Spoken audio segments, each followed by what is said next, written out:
Hi, welcome to the Greater Texas Podcast. This is a podcast about building a better Texas. As Texas has fantastic growth, we, on a monthly basis, will interview a leader from the area and talk about what that growth means and how it affects us. I'm Sean Bukowski. I'm the principal of Bukowski Law Firm, where we protect your commercial real estate assets from dirt to disposition. Today, our guest is Ricardo Safala, who is the founder and president of the Dove Springs Proud community organization, neighborhood organization. We have a great talk. I hope you'll enjoy it. And if you have interest in our other podcasts, please go to BukowskiLawFirm.com as we upload all of them to there. Thank you very much. Let's get to Ricardo. Well, thank you very much. We're here with the latest episode of the Greater Texas Podcast, and I'm very honored to have as my guest Ricardo Safala, the founder and president of the Dove Springs Proud. Thank you so much, Ricardo. I really appreciate you being here. I appreciate you having me on, John. Of course. All right, well, let's start with a little bit of background. You're actually from Dove Springs originally. You grew up there, is that right? Yep, born in Austin and raised in Dove Springs. So you've seen a little bit of change in the city over the years. Yeah, huh? you can tell with my haircut and my white on my chin. I've seen a couple changes over the years. Yeah. So tell us exactly, for those that don't know, where exactly is the Dove Springs neighborhood? Yeah, so Austin's capital of Texas, and Austin's known for a lot of things, but Dove Springs is probably not the most familiar thing to most people. So Dove Springs is southeast Austin, which is pretty much off of I-35, East William Cannon, East Stastny exits off I-35. That's pretty much Dove Springs. Born in Austin, raised there, but I actually don't live there anymore. One of my unique things of the organization that I founded is that, when you go to college, you graduate from wherever, University of Texas or something, and you move to Florida, University of Texas still wants you to join the Alumni Association. They still want you to send money back to the university. They don't care if you live in Florida or not. So that's pretty much the premise of my organization, is that ideally you should be proud to be where you're from. So if you grew up in Dove Springs, but now you live in Kansas, you should be you're still a Dove Springer. You should be you're an alumni. And so you should be trying to give back to Dove Springs. Gotcha.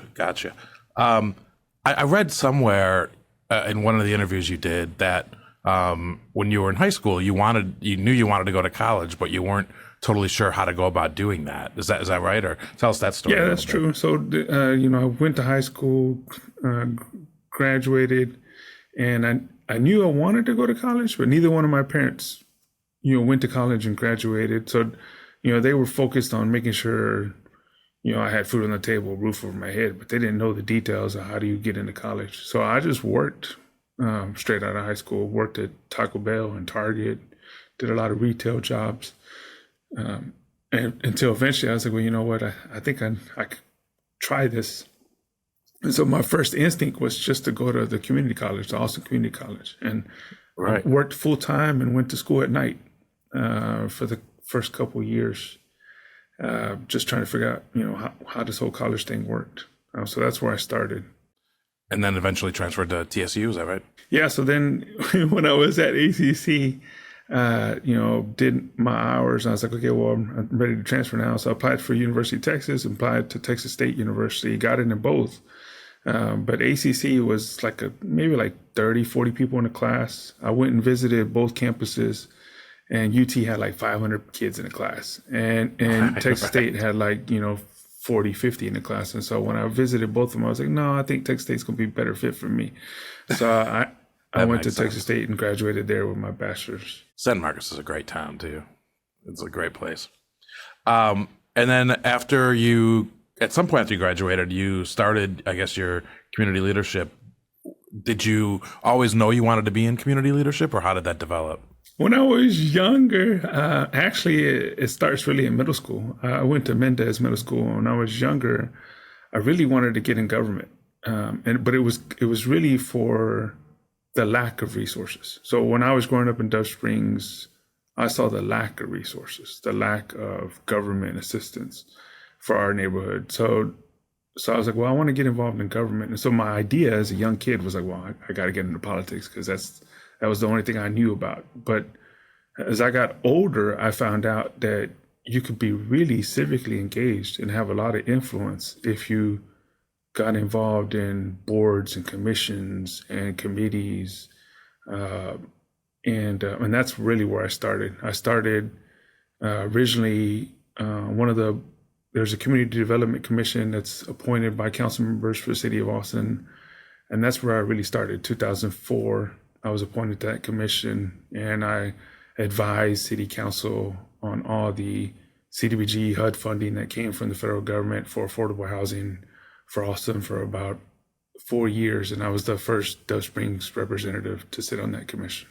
That's great. I talk about this so much with people around town, in that, the turnout for presidential elections is way greater than on off years.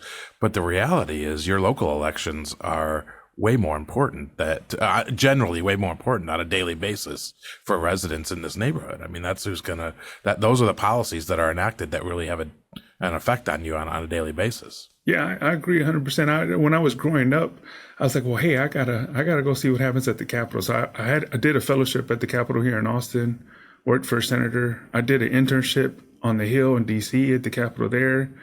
And I got to really see, how the sausage is made, how policy is made at those levels. But what I found out was that was not my cup of tea. Because at the Capitol, at the state, or the Capitol at the national level, I never saw an impact. And so when I started getting involved locally, I could actually see an impact. Some affordable housing that I helped advise over, I could actually see get built and see people live in it. And so I was like, well, no, this is a little bit more my cup of tea. I can actually see stuff happen at the local level. That makes a lot of sense. Well, and since 2004, you've been involved in a lot of different roles in community leadership. Can you kind of tell us about a couple of those? Yeah, so I've definitely caught that bug of civic engagement and ran with it. So I was on the Community Development Commission for the city where I first started. Then I was on the Community Bond Oversight Committee for the Austin Independent School District for a while. And then again, like I said, I did the internship in the Hill in DC, did the internship fellowship at the Capitol in Austin. And then I did another fellowship with the city of Houston for a while. And then I came back, and I served on several boards and just like committees in general that had to deal with local issues. And then about 20 years now I've been doing some type of civic engagement. But 10 years ago I was like, okay, I think I learned Robert Rules of Order. I think I learned how to do budgets and oversight. So let me go ahead and do something that I really care about. Yeah, so that's a great transition. Let's talk about Dove Springs Proud. When did you found that, and what was that process? Yeah, so 10 years ago, actually October 2013 is when I founded it.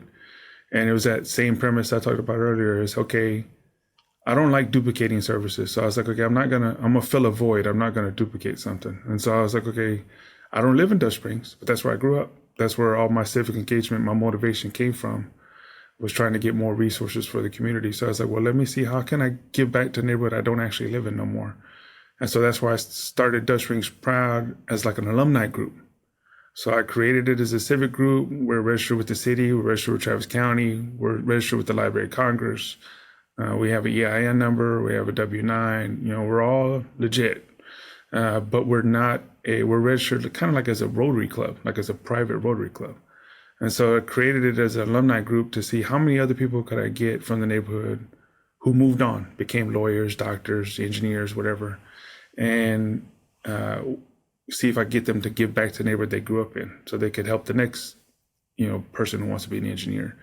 And so that's how I started it 10 years ago in early October 2013. The exact same month was the Halloween 2013 flood, which flooded a good chunk of the neighborhood.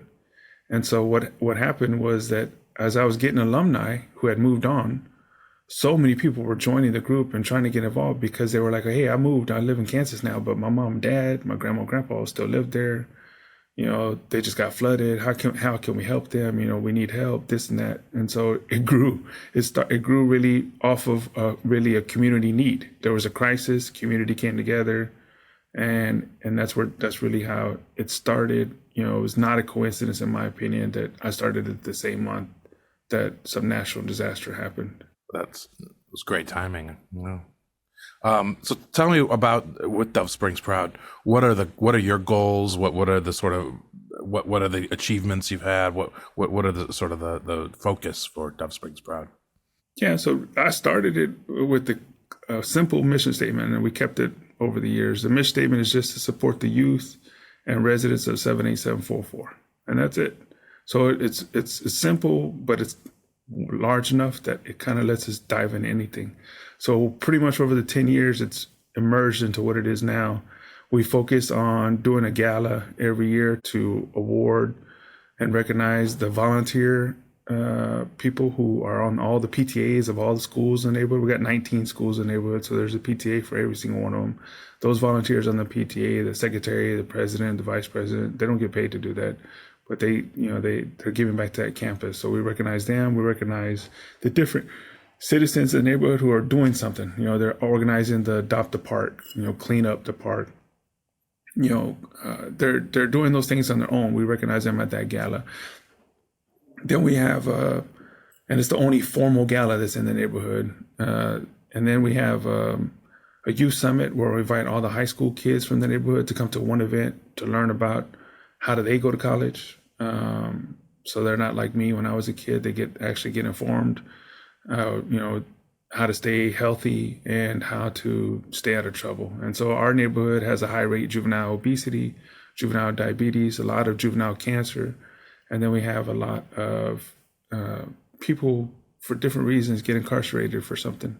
So those are why we touch those topics. At that youth summit, we give out a scholarship to all the kids who get accepted into some type of post-secondary education as well. So those are like our two big ones. In between those two, we have a whole bunch of little events. We have a trunk or treat during Halloween for the kids. We got a superhero park day for the kids. And then we have a lot of civic engagement. We register people to vote, get them out to vote for all the different levels of government that are running for office. We have our own candidate forum for our neighborhood, for all the different levels of government, where they come to our neighborhood to try to see if they can get our votes. And then we have a whole bunch of things in between, like a community outdoor movie night, things of that nature. But really what we do is we really work with a lot of the schools in the neighborhood, those 19 schools I talked about. So those principals tell us, hey, I got a perfect attendance rally. I need a raffle item. Can you give us a gift card to raffle off at the perfect attendance rally? Hey, we got a field trip we're trying to take these kids to.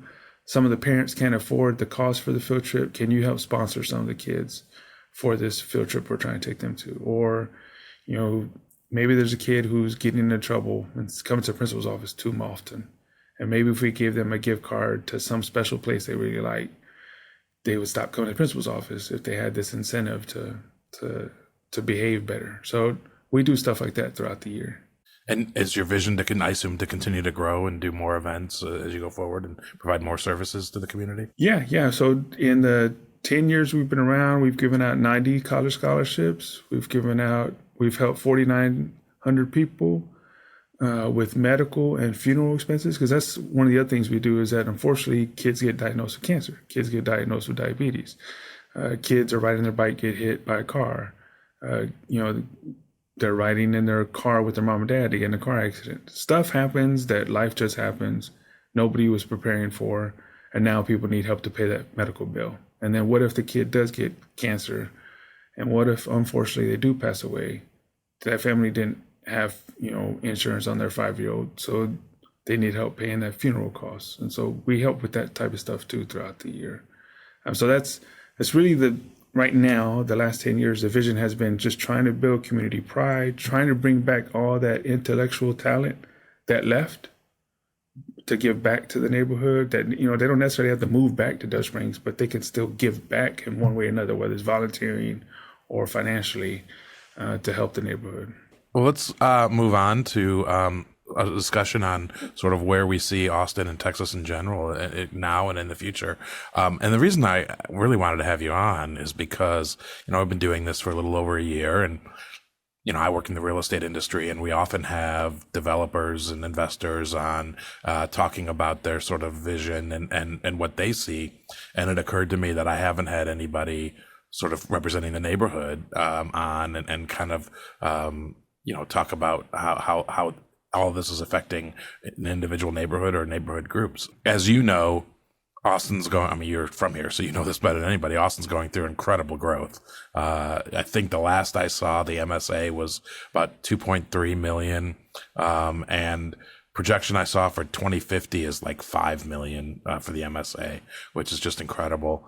And that presents a lot of stresses. And, I'm sort of curious from a global perspective, and we can talk more about the details, but from a global perspective, what do you see as the sort of issues, cons, benefits, whatever, that comes with that growth for your neighborhood and folks in there? Yeah, well, I'm a second generation Austinite. My mom was born and raised in Austin too. So wow. So the Austin's changed a lot over the years, and growth is good.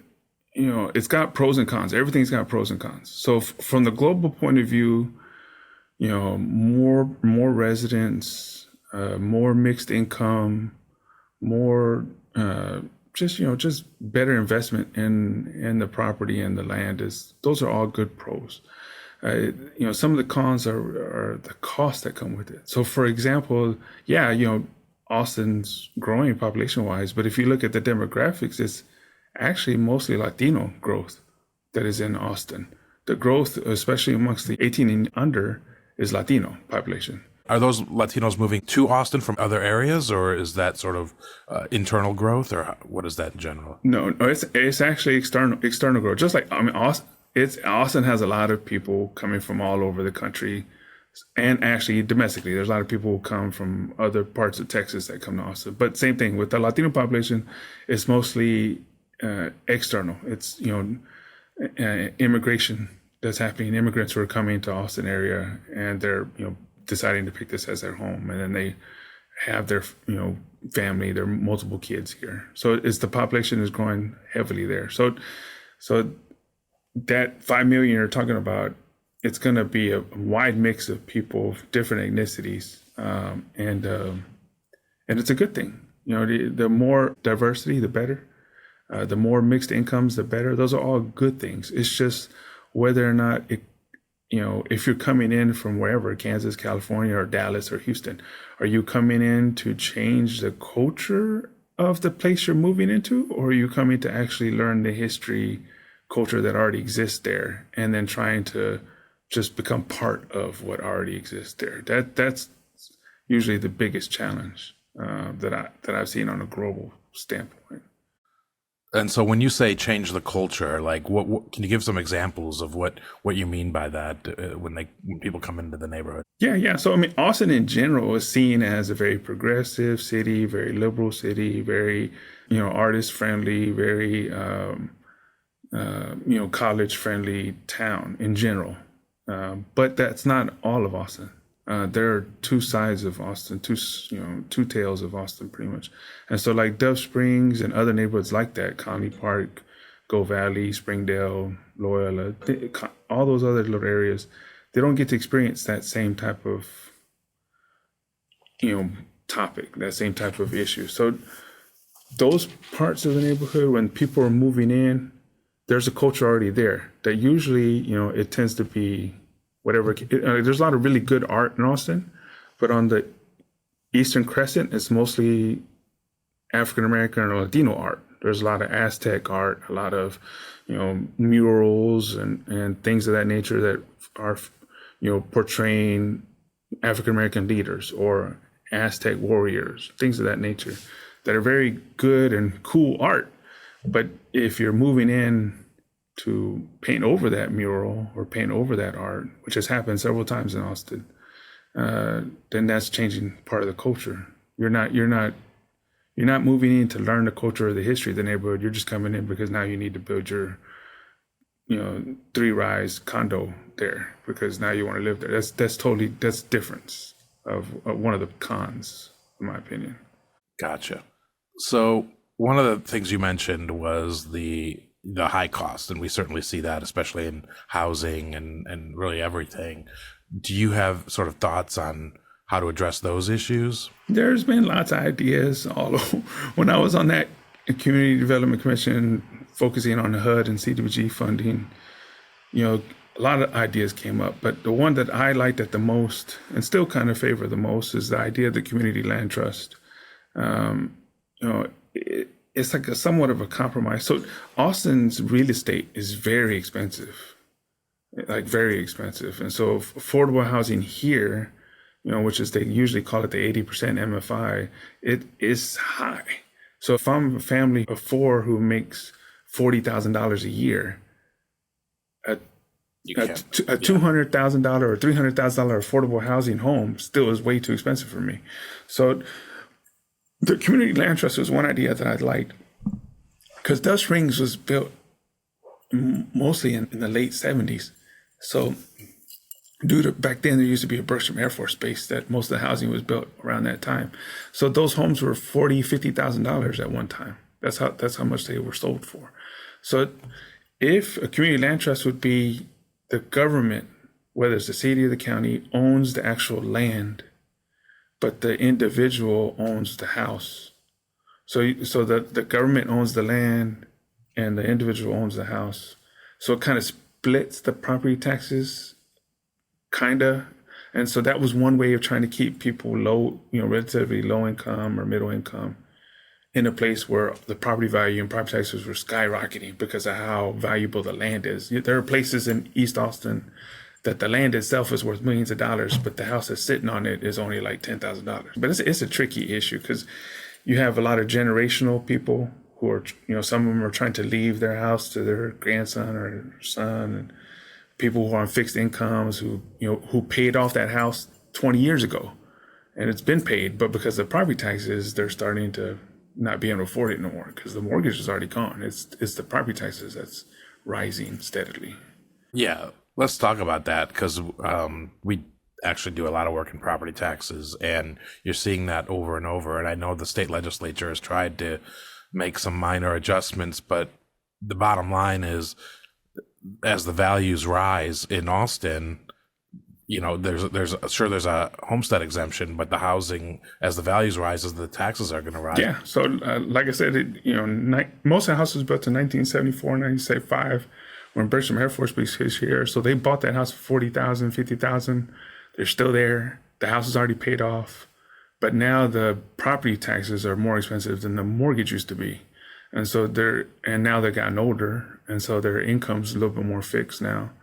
And so, yeah, that's a huge issue in Dove Springs, as long as the other neighborhoods in Austin that are in the inner city core. And it's just a tricky area. That's why, at least in Dove Springs, there are actually multiple generations who live in one house. A father, mother, and their son or daughter, and maybe even their grandson or granddaughter, all living in the house, because everybody's contributing one way or another to pay that property tax. Not even pay the mortgage, they're just paying the property tax. And some people are choosing to sell, that's up to them too, because they bought it for $40,000. Now they're going to sell it for $300,000. That's a profit for them. But then they have to move out of the neighborhood. But then they can't stay in Austin because even if they did make $300,000 for that house, and they made a good profit, they can't find the same house, same square footage for $300,000 in Austin. So they're moving to Kyle, Buda, Cedar Creek, Pflugerville, Bastrop. They're not staying in the Austin area. Have you seen any potential solutions to this issue? I know, I think some things that have been thought is sort of delay the property taxes until the property is sold or something like that. I don't know. Or are there any other solutions that you've seen to this issue? I mean, like I said, I like the community land trust concept. Okay. Yeah. But other than that, if you had a golden wand, it'd be nice to just pass some law that said, hey, you've already been there, mortgage is already paid, then you just property taxes get frozen, and that's it. They're not allowed to get increased ever again until either you will it, you pass off and will it to your next person, or you decide to sell the house, on your own. But that's a tricky issue because it takes a lot of politics and legislation to get something like that done. So are property taxes the number one issue that you're seeing as far as affordability in that neighborhood? For people who wish to stay, yes, property taxes is the number one thing. But if people who are trying to move in, so for example, I was born and raised in Dove Springs. when I was looking for my home, I was looking for it back in Dove Springs. And I could not find what I wanted for the price that I could afford. So that's why I don't live in Dove Springs no more. So the other issue is, what about all the people who grew up there who actually want to stay there, who are trying to, start their own family or whatever, and they're trying to buy their house. They can't afford to even stay in the neighborhood. They can't afford to buy in the neighborhood that they grew up in. They have to, for the square footage they're looking for, that's not affordable in Dove Springs anymore, new property. So you got to go somewhere else, because all the new property that's there is now selling at 400,000, 300,000, 500,000. And if you don't have the income for that, then you can't afford that. One of the things that we talked about this briefly before, and that I've advocated for, and I know there are some city council members that have advocated for, is sort of increasing density to provide more housing and thus lowering the price.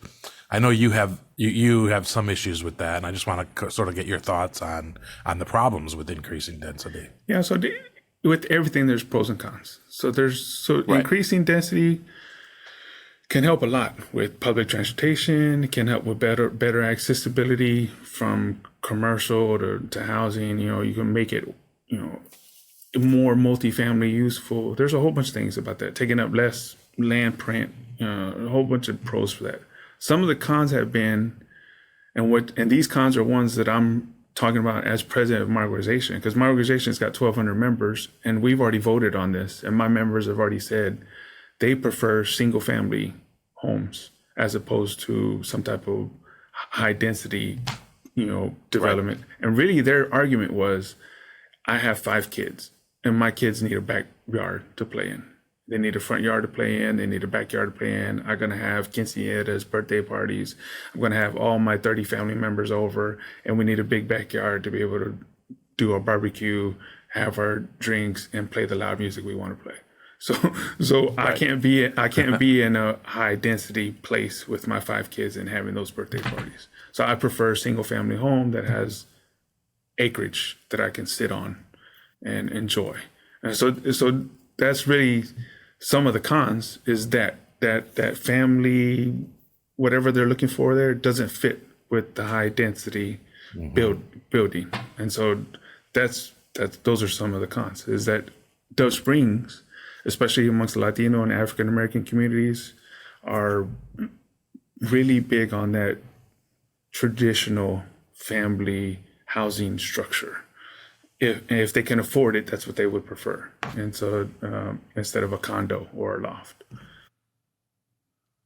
And I know your community is not homogeneous and the neighborhood's not homogeneous, but do the majority of the residents in Dove Springs work in the sort of Austin downtown or Dove Springs South area? Yeah.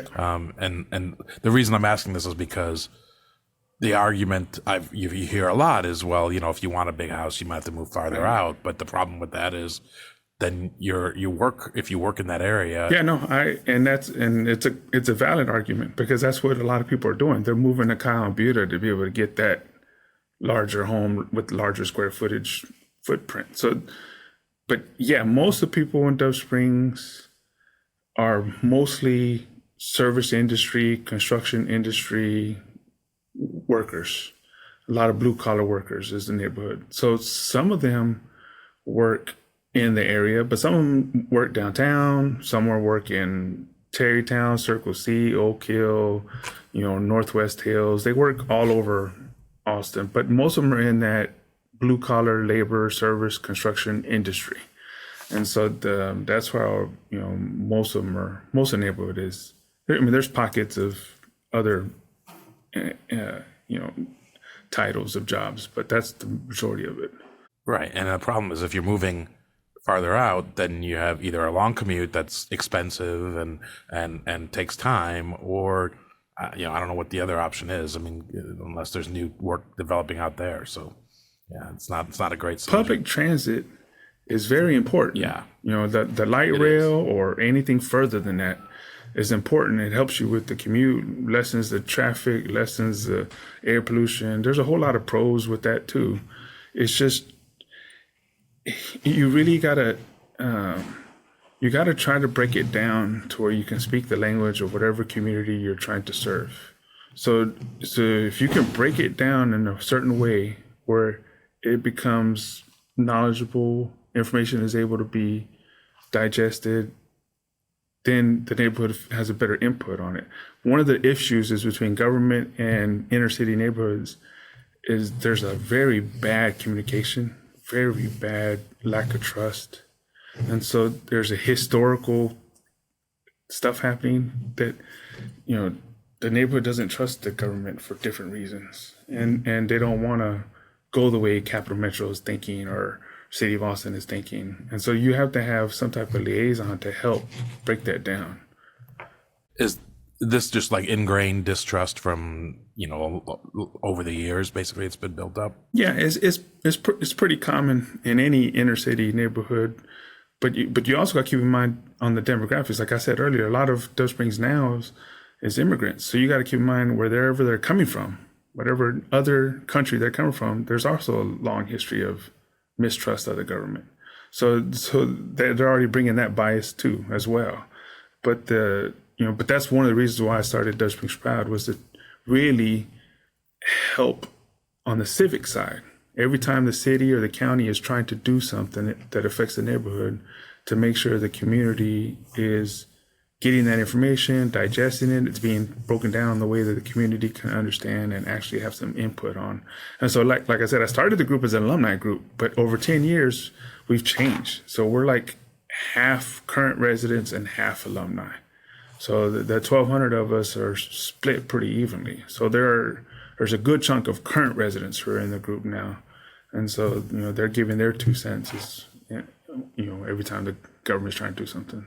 And that kind of leads into a question how, we'll kind of end on, which is I represent and work with a lot of developers. And one of the things you said early was, are you coming to the neighborhood to learn the culture and coexist with the culture, or are you coming to destroy and build your own? And so my question, I guess, is for a developer or real estate folks that are, looking to build new housing or whatever, how do they, learn the neighborhoods, what's important to the neighborhoods, and, to make a good development that will be appreciated and still working with the local residents? Because there's been a lot of tension, right, in Austin between developers and neighborhoods. And so just kind of, what are your thoughts on? Yeah, so nationwide, there's been not in my backyard type of mentality a lot. And so, yeah, okay, development's coming. Okay, you bought the property, now it belongs to you, so now it's coming, whatever the case may be. We're still in a capitalist country, so that's how it works. But the main idea is, okay, you're coming, you still got to get city permits, you still got to go through all the government bureaucracy to get your stuff developed. So in that process, citizens can go and protest at city council, go protest at county commissioner's court. So if you don't want all those headaches as a developer, it might be in your best interest to get to know who are the local stakeholders and community leaders. I'm one of them. But there's a whole list of HOAs and neighborhood associations that are very involved and all that type of stuff. There's neighborhood contact teams that are very involved in zoning cases and things of that nature. Get to know who those presidents, those chairs are. Introduce yourself. Attend one of their meetings. Attend one of those community events. Don't let it be the first time I see you is when your building's going up. You should have already been working with me the last 6 months to introduce yourself, come to my meetings. And so once you can get some type of rapport with the different community leaders, the development will go down better because you want this and the community wants that. And so now you're talking and you're trying to compromise and say, okay, I'll give this, you give that. And nobody's going to get everything they want. But if you can get some type of compromise, your permit won't get protested again when it's going to city council. Right. And so that's the main issue. It seems like there's been a lack of communication has been a real issue on the sides between the groups. And I agree, if we just had more communication, more things could go a lot smoother. They're trying to reinvent the wheel. They're trying to say, well, hey, I'm just going to come and I'm going to have my own little town hall meeting. Nobody shows up. Well, hey, I did it, No. That's not how it works. You got to go to the actual people who have the events and meetings, and don't create your own. Just go to theirs and introduce yourself and talk and try to get on the agenda and ask the president, go to coffee with the president and say, hey, this is what I'm doing. This, I'm trying to come this way. I want to be a good partner. I want to be a good developer. Can we work together? If you start any type of communication like that, your chances are 100% better than if you don't have no communication at all. You're just like, hey, I bought this is my land. I'm going to do what I want. No, okay, it's your land, but you still need public things. You need permits. Things have to go to city council or county commissioners. And these are your neighbors too, right? Like, I mean, you're living in this community now and working in this community. Like I said earlier, the culture is very important, but also the history is also important. So, the aspect of learning, you're moving into Colony Park, you're bringing something into Dove Springs. Figure out, what's the history? Why is it called Colony Park? Why is it called Dove Springs? When did this neighborhood get built? One of the things nationwide is inner city neighborhoods in any urban city have a lot of pride in themselves. I don't care where you go, Houston, Dallas, Philadelphia, LA. There are inner city neighborhoods that have been there for a long time, have long culture, long history. And if you're coming in as a developer, it's in your best interest to learn what that history, what that culture is. Why are people so proud to be from here or have so much pride to be here? Because if anything, it's a good thing for you. Because if you're building development, if you can hone in on that pride, it can be part of you're selling. You could be like, well, come buy a home down here because look at all this community pride that's here, the history that's here. It can be a selling aspect. And so that's the other thing that sometimes people don't really cleave onto. In Dove Springs, for example, which is, again, all over the country, I have friends who have tattoos of Dove Springs all over their body. Like they're going to be 99 and still going to have a tattoo on their chest that says Dove Springs. Right. So there's such a sense of pride in all these neighborhoods, whether it's the South Side of Chicago or wherever, that, if people are doing that, getting tattoos, then there's got to be a reason why people are doing that. There's a history. There's a sense of pride there. Let's try to hone in on that, learn what that is, and see why it's a good thing to develop in this area. And so that was the other thing I wanted to add, was that you got to really know the history of the neighborhood when you're coming into it. Makes a lot of sense. Awesome. Well, thank you so much, Ricardo. I really appreciate you joining us, and I hope you enjoyed the discussion. And thanks for founding Dove Springs Proud. And obviously, I'll see you as we're in a similar group. But thank you. No, thank you for having me, Sean. Thank you very much for listening to the latest episode of the Greater Texas Podcast. Hope you enjoyed that conversation. If you'd like to hear some of the other great conversations we've had on this podcast, please go to bukowskilawfirm.com. And when you're there, if you sign up for our weekly blog email, you'll be able to get updates to all of our latest podcasts. Otherwise, you can go anywhere that you watch or listen to your podcast on a regular basis, and the Greater Texas Podcast is also uploaded there. Thank you very much.